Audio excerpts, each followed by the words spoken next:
नमस्कार दोस्तों, national affair में आपका स्वागत है। मैं हूं कुमार। देखिए, रिसेंटली इसरो ने अनाउंस किया है कि वो इंडिया के नेविक यानी नेविगेशन विद इंडियन कॉन्स्टेलेशन उसको इंप्रूव करने पर काम कर रहा है। नेविक जो इंडिया का रीजनल नेविगेशन सैटेलाइट सिस्टम है, जो काम करता है यूएस के जीपीएस सिस्टम यानी ग्लोबल पोजिशनिंग सिस्टम की तरह।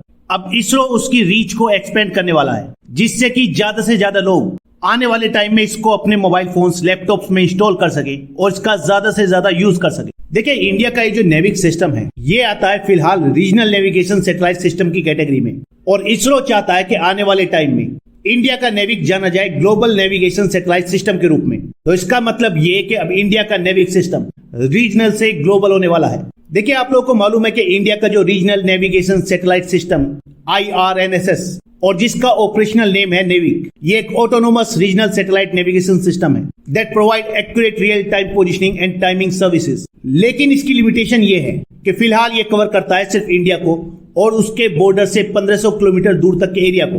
देखिए, फिलहाल इंडिया के इस नेविक सिस्टम का सिर्फ मिलिट्री और कमर्शियल यूज हो रहा है, और नेविक के फिलहाल ऑर्बिट में टोटल 7 सैटेलाइट्स हैं। इसका फर्स्ट सैटेलाइट लॉन्च किया गया था 1 जुलाई 2013 में, और इसका लास्ट लॉन्च हुआ है 12 अप्रैल 2018 को। नेविक के इन 7 सैटेलाइट्स में से 3 सैटेलाइट बेस्ड हैं जियो स्टेशनरी ऑर्बिट में यानी GEO में, और 4 सैटेलाइट बेस्ड हैं जियो सिंक्रोनस ऑर्बिट में। लेकिन देखिए, टोटल सैटेलाइट्स के मामले में इंडिया का नेविक यूएस के जीपीएस और रशिया के ग्लोनास से काफी पीछे है। यूएस का जो ग्लोबल पोजिशनिंग सिस्टम है, इसमें टोटल सैटेलाइट्स हैं 77, और फिलहाल ऑर्बिट में 32 सैटेलाइट्स हैं, जिनमें से 31 ऑपरेशनल हैं। वहीं अगर रशिया के ग्लोनास की बात करें तो इसमें 26 सैटेलाइट लॉन्च हो चुके हैं, जिसमें से 22 ऑपरेशनल हैं फिलहाल। वहीं देखिए, चाइना का जो बाइडू नेविगेशनल सैटेलाइट सिस्टम है यानी BDS, उसमें टोटल सैटेलाइट्स हैं 35। ऐसे ही यूरोपियन यूनियन के गैलीलियो सिस्टम में टोटल सैटेलाइट्स हैं 24। और अगर इस लिहाज से देखा जाए तो इंडिया के नेविगेशन सिस्टम में सबसे कम सैटेलाइट हैं सिर्फ 7। लेकिन देखिए, इस सिस्टम को एस्टेब्लिश हुए भी कई साल बीत चुके हैं, लेकिन फिर भी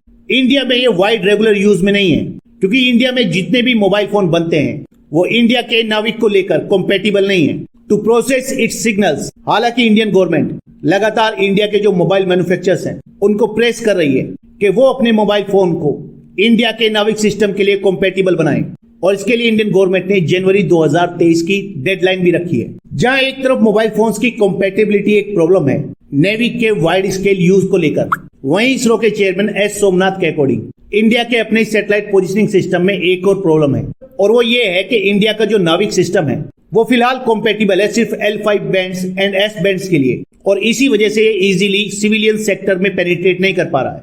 और इसको लेकर अब इसरो का कहना है कि जो आने वाले सैटेलाइट्स होंगे इस सिस्टम के, वो कॉम्पेटिबल होंगे L1 बैंड के लिए। देखिए, ये जो L1 सिग्नल है, this is oldest GPS signal. इसके 2 पार्ट्स होते हैं, द कोर्स या acquisition code and precision code. और ये जो प्रिसीजन कोड होता है यानी P कोड, ये रिजर्व होता है मिलिट्री यूज के लिए, जबकि कोर्स कोड या एक्विजिशन कोड ये होता है पब्लिक के लिए।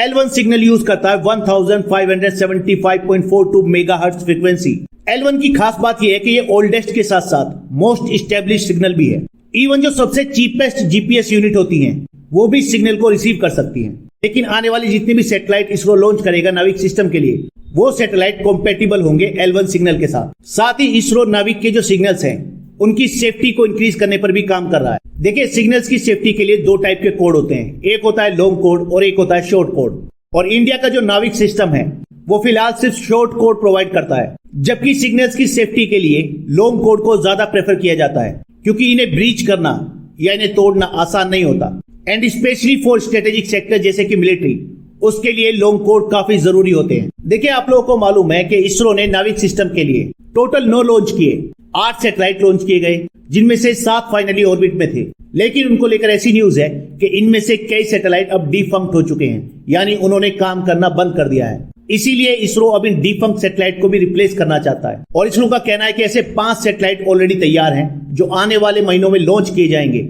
लेकिन अगर इंडिया चाहता है कि नाविक को ट्रूली ग्लोबल बनाया जाए जैसे कि यूएस का जीपीएस, तो इसके लिए आने वाले टाइम में और ज्यादा सैटेलाइट्स की जरूरत पड़ेगी, और इसके लिए इसरो को सैटेलाइट प्लेस करने पड़ेंगे ऐसे ऑर्बिट में जो अर्थ के और ज्यादा क्लोज हो। फिलहाल इंडिया के नेविक की जो रीच है वो है सिर्फ 1500 किलोमीटर बियॉन्ड इंडियन टेरिटरी, लेकिन इंडिया के ऐसे शिप्स और एयरप्लेन्स जो इंडिया की टेरिटरी से 1500 किलोमीटर ज्यादा दूर ट्रेवल कर रहे हैं उनके लिए जरूरत होगी ऐसे सैटेलाइट्स की जिनको प्लेस किया गया हो मीडियम अर्थ ऑर्बिट में। और इसीलिए इंडिया के नेविक सिस्टम को ग्लोबल बनाने के लिए ज्यादा सैटेलाइट की जरूरत है मीडियम अर्थ ऑर्बिट में। देखिए, ये जो मीडियम अर्थ ऑर्बिट होता है, ये एक अर्थ सेंटर ऑर्बिट है जो लो अर्थ ऑर्बिट से ऊपर होता है और हाई अर्थ ऑर्बिट से नीचे।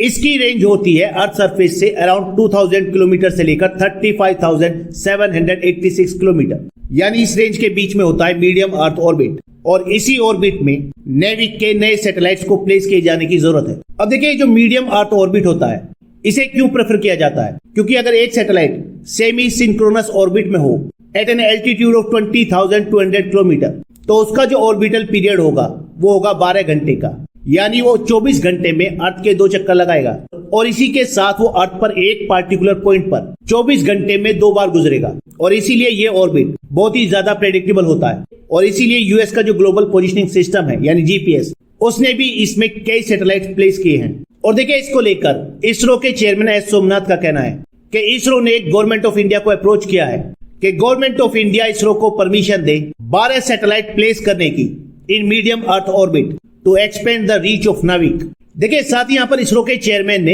एक और खास बात कही।